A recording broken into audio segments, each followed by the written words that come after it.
I got 3 minutes that I can do on this song here, so take every advantage of them. Hello, I'm Marky. I got a question. I'm Marky Billson, your voice of choice for a new generation of Tri-City sports fans. The name of the program, Tri-City Sports Now. We own the Tri-Cities because I am going to have the best takes on this recruiting day. And also, could this finally be the day? No, seriously, could this finally be the day in which the Tri-Cities takes a step to become more cosmopolitan in the sports world? It's a theoretical basis. Yes, theory is the root of all evil, someone once said. But no, there's some news, major sports news in the state of Tennessee today that doesn't deal with the early signing date, which, by the way, I do think is a positive. I think it's great that, there's no more harassment now for these 5-star players and really some 3-star players. Tennessee has just signed some guys. ETSU, it's been announced. They've signed a couple of players. I'm going to tell you who they are. We will also be talking a little bit about the ETSU ball game last night. They defeat Detroit Mercy, come from behind, trailing at the half, but then turned on in the second half. It's a victory. I'm more impressed with this than blowing the big lead to Xavier. I had people come out and tell me that I was being negative and had an axe to grind against ETSU because I thought they should actually have won the game. So did Steve Forbes on the show. A couple of guys, big names going on IR. Might get to what football games you'll watch this Sunday. If not, we'll try to get to that tomorrow. So there's a lot of stuff going on right now. But it is signing day. By the way, before we get to that, you heard the sports updates. 2 thoughts on the sports update there on the top of the hour. First of all, when did the death penalty ponies get to be a perennial bowl team? Who is coaching? Is Chad Morris, is he still there? Or is it going to be, because he's going to Arkansas, the coach at SMU. I know when June Jones was there, they started to win a little bit more, and he kind of turned the program around. I remember when Mike Cavan left ETSU, we covered that coaching change back here on a previous rendition of this show back in 1996. And Cavan went to SMU. First year there, they went 6-6. That was the high water mark for about 20 years of SMU football. Had a chance to go to a bowl game, I remember, and TCU was not the TCU they are today. Pat Sullivan, the former Heisman winner at Auburn, was their coach, and I think it was his last game, and TCU beat SMU in that classic rivalry. And now, TCU is way up here, and SMU is down here. SMU isn't even a top 5 conference. They nearly won the national championship in '82, and they're now, not even a legitimate conference. But, no, Mike Cavan left ETSU to go to Southern Methodist, took him to 6-6 back 20 years ago. Boy. And that was considered to be, as good as you could get at SMU. Now they're going to bowl games, admittedly against Louisiana Tech. It goes back to thinking. I look at that and I talk about ETSU sports and I say, okay, Louisiana Tech's going to bowl games. Coaches are going from ETSU to SMU. What does ETSU need to do to get to that higher level? To finish out a game against Xavier? And I don't know. I really am not that angry that they were trailing at halftime against Detroit. If ultimately you win the game, I'm okay. Can understand a little bit of sluggishness. Happened in the tournament in South Dakota last year, as a matter of fact. The other thing I want to ask, though, there's the war on football you hear about all the time. The war on football. And a lot of that, I think, is cultural. But at the same time, the game is getting beyond violent. 2 NFL stars yesterday. Well, one former college star that I liked a lot because he overcame a huge illness. And that's James Conner of Pitt. But he got hurt against the Patriots playing for the Steelers. So he's on IR. And now the Green Bay Packers, their season, they're not going to the playoffs. So they say, you know what? Let's just put Aaron Rodgers on IR. Let's not risk it. Sign another quarterback, play out the string. People talk about tanking. I think this is a wise move. I mean, are any Packers fans saying, no, I want in these two games, I mean, I can understand you wanting the Packers to win, but say, I want Aaron Rodgers to play in these two games when it could jeopardize his health, because it could jeopardize any player's health. And this is what I'm getting to. About a quarter of the All-Pro team from last year, the All-Pros in the NFL have missed 4 or more games. I've had some ideas on how to stop those injuries, just the stream of consciousness. I've always thought the NFL maybe ought to instill a rule where every player on the roster has to play. Although I realize that you could, get around that by saying, okay, if you have an Aaron Rodgers, time to put the backup quarterback in and you'll just have him hand the ball off on 3rd and 1 or something. I get that. But there would be, I think, something of a mindset of trying to develop a second string depth, if you will. Depth on the team, and have a circumstance in which you could play all the time. I remember, I've made movies about the CTE that Mike Webster experienced. Mike Webster used to be talked about that he never missed a play, not even a play, for years and years and years. Playing in the cold and the AstroTurf and all that. Flip side. But so that's the flip side, though, that I want to say. Another thing I've often thought about in football, just weight limits. Do we really need linemen that weigh more than 325 pounds? I mean, really? How healthy is that? Wouldn't it be more healthy if some of that fat was turned to muscle? Maybe not for the defensive linemen, but I think you get the idea. And besides, since so much of offensive line blocking is taking the hit now, as the passing game grows and grows and grows, and not doing the hitting as you do in the running game, maybe, just maybe, that's an idea to look at too. But, they talked about, what was it, Floyd Mayweather, MMA? If football is barbaric, if it's too violent, what about our society is going from boxing to MMA, and nobody has a problem with that? Oh, John McCain called it human cockfighting once. It didn't have any resonance. They didn't ban it. They've talked about banning boxing since before I was born. It's never been banned. I guess the NCAA did it. It's no longer a collegiate sport. But yeah, I mean, they've done everything they can to do to kill it. Let's face it. Giving you oftentimes less than desirables to follow.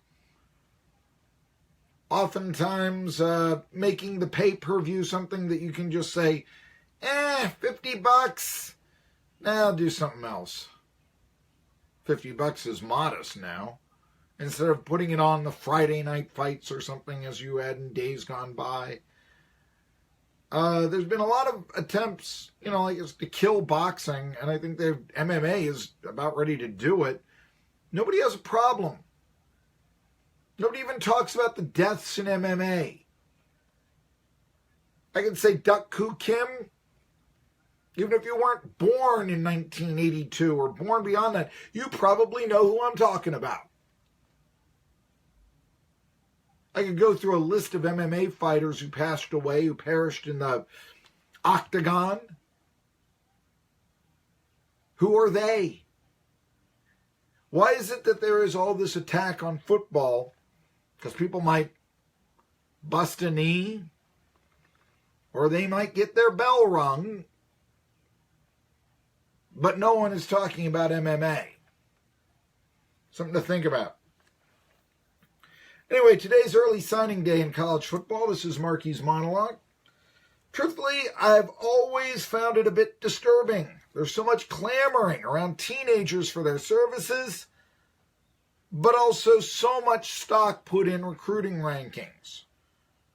And it really ought to be like preseason football rankings. I mean, what did it mean? What does it mean now that Alabama was ranked number 1? I mean, they're number 4 now, right? Really, that would be their seed in the college football playoff. Florida State was ranked number 3 to begin the season. They're 6-6. but a strong 6-6, right? They finished up strong, demolished Florida, going to a bowl game again, again and again and again. But what does it mean? I mean, let's just take a look at the last college football season. Who caught the game-winning touchdown with a second less from Deshaun Watson to give Clemson the national championship against Alabama? It was Hunter Renfrow, walk-on at Clemson. He wasn't in the recruiting rankings. How about the Heisman Trophy winner this past year, Baker Mayfield? Walk-on. What does it all mean? The guy he's director of football relations at preps.com, kind of thinks he's a big deal. His name is Bob Lichtenfeld. I used to work for him. I will tell you I didn't necessarily care to work for Mr. Lichtenfeld because I used to cover recruiting. But he once, it was reported in the Washington Post 10 years ago, that the director of football relations at preps.com believes he can tell whether a college football prospect is going to make it within 30 seconds. All that time in the weight room, the 2 days, the dozens of games you played. Now this guy over here, and he is going to determine your future, whether you play at an Alabama, whether you play at a Tulane, whether you play at an ETSU, whether you play at a Tusculum, whether you play at an Emory and Henry, whether you play at a junior college, whether you play at all. And he's going to make that determination in 30 seconds. That's what he says. I'd say there's a high probability of failure with such quick judgments, wouldn't you? And those are the guys that are making the recruiting rankings and saying this is the sort of prospect that a major college should be looking at. I'd say there's a real high probability of failure in those judgments. But, hey, today there are now 2 quote-unquote drafts in college football. Today is the first day. But the fact is, you don't know how a player's going to pan out. A guy could run a 4-flat 40 for crying out loud. And if he doesn't get along with his coach or he has no hands, it's probably going to be ruled a bust. The only real household names, college football recruiting, since 2002. That's 15 years. So 15 classes going back to 2002. The number 1 prospect rated by rivals. There have only been 2 that I would call household names. One is Adrian Peterson. The other is Vince Young. And Peterson's the only one who had a decent pro career. Remember how everyone was excited when Lane Kiffin brought in Bryce Brown to Knoxville back in 2009? Remember that? Remember how messy his transfer to Kansas State became. And now what is he? Played 1 year in college. He's a backup running back for the Bills. That was the number 1 prospect in all of football, that 2009 signing class.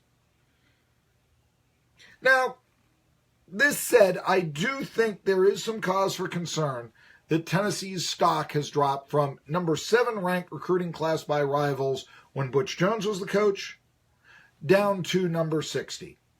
That's where they are beginning of the day. And it's probably going to go up because Tennessee has signed some nice players that we'll tell you about here on the early signing date. But, I think that there is some cause for concern. Tennessee's not going to regain that number 7 ranking that they had. I think that's a safe bet. I also look at the fact that with Jeremy Pruitt, right now still the defensive coordinator at Alabama,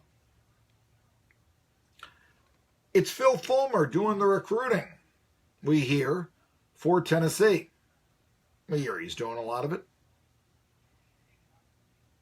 To what extent, we don't know. But remember the reason why Fulmer was fired 9 years ago.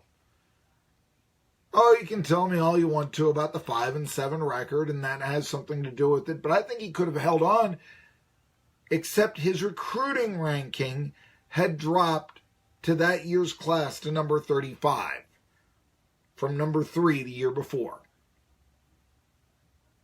And by the way, that 2008 class, for whatever it's worth, I guess this was a time when the recruiting rankings turned out pretty well because of that 2008 class in 2002 when they were all seniors. Alabama, that class was ranked number 1, and Notre Dame was ranked number 2 in the recruiting rankings back in 2008. And in 2012, what teams played for the national championship? Alabama and Notre Dame. But you just don't know. You just don't know. Is it good? Is it bad? Team rankings are heavily rated on the amount of players brought in, not necessarily the quality. Give you an example. Right now, beginning of the day, Southern California is ranked 49th by Rivals. Why? They've only brought 9 players in. All the players have at least a 3-star ranking. They average a 4-star ranking. The only other team in all of college football right now that can say their recruits, verbal or otherwise, are averaging 4 stars, and I don't mean 3.95, I mean 4, no rounding up. There are 2 teams that can say our recruits are averaging 4 stars. One is, yes, Southern California, ranked number 49 in the recruiting rankings. The other is Georgia. Georgia's ranked 3rd. Georgia's brought in more players. But, yeah, the quality of player, not necessarily reflecting in the recruiting rankings. More the quantity, not the quality. Still, Georgia is the SEC champ. They're ranked 3rd. Alabama spent much of this recruiting season ranked out of the top 25. They're up to 9 now, but makes me wonder, how important was Kirby Smart back in the day with the Crimson Tide? And is this a changing of the guard in the SEC? Georgia is the champion. It's not Alabama. Now, people are talking, Tennessee's ranked 60th. It will likely go up. They've made some signings. I'll get to that here in our next break. But if you want to go back 4 years to when the class that was recruited then are seniors, and I guess that doesn't take into account redshirting, but the seniors, their recruiting class. Let's take a look at the teams that were rated 60th by Rivals back in 2014. And where are they now? Actually, they're kind of respectable. Mediocre, but not poor. Actually, there were 4 teams tied for 59th, so there was no number 60 team back in 2014, but here we go. The one you'll recognize is Iowa. You're saying, oh, okay, Iowa. Iowa's 7-5 this year, beat Ohio State, put 55 on the board. That's why you didn't want Greg Schiano, along with the fact he may have known, and according to Mike McQuarrie, he did know about Jerry Sandusky molesting little boys. Also, Iowa took Penn State the very last play of the game. Penn State beat them on the very last play of the game at Kinnick Stadium, if you remember that from earlier on in the season. Otherwise, Iowa would have been 8-4. Pretty good record. Probably would have been nationally ranked. Victory against both Penn State and Ohio State, I think they would be. By the way, they're going to go to a bowl game. It's the Pinstripe Bowl. They'll play Boston College there right after Christmas. Wake Forest was ranked 59th 4 years ago. Along with Iowa, it was a 4-way tie. They're 7-5. They're going to play Texas A&M in a bowl game. Belk Bowl. Boy, Wake Forest might actually have more fans than Texas A&M at a big game. Think about that. Temple. Temple's not the same old Temple, but they're 6-6. They're going to play tonight in a bowl game, the Gasparilla Bowl. Actually, check that. They'll play tomorrow. Gasparilla Bowl against Florida International. Yeah, some of these bowl games are actually amount to road games, to tell you the truth here. That would be one of them. And Western Michigan had a great year last year. 6-6 this year, no bowl. So they were mediocre, those teams, but they were still competitive. Which is more than you can say for the 4-8 Vols now, isn't it? Oh yeah, they had the 5th rated recruiting class from 4 years ago. Now a lot of it was buoyed by Jalen Hurd, we'll give you that. But, and how did that pan out? Again, you don't know. Jalen Hurd transfers to Baylor. Didn't get along with the coach. Another player emerged. 5-star back is why Tennessee was ranked in the top 5 that year, 4 years ago. And he winds up not even staying with the team.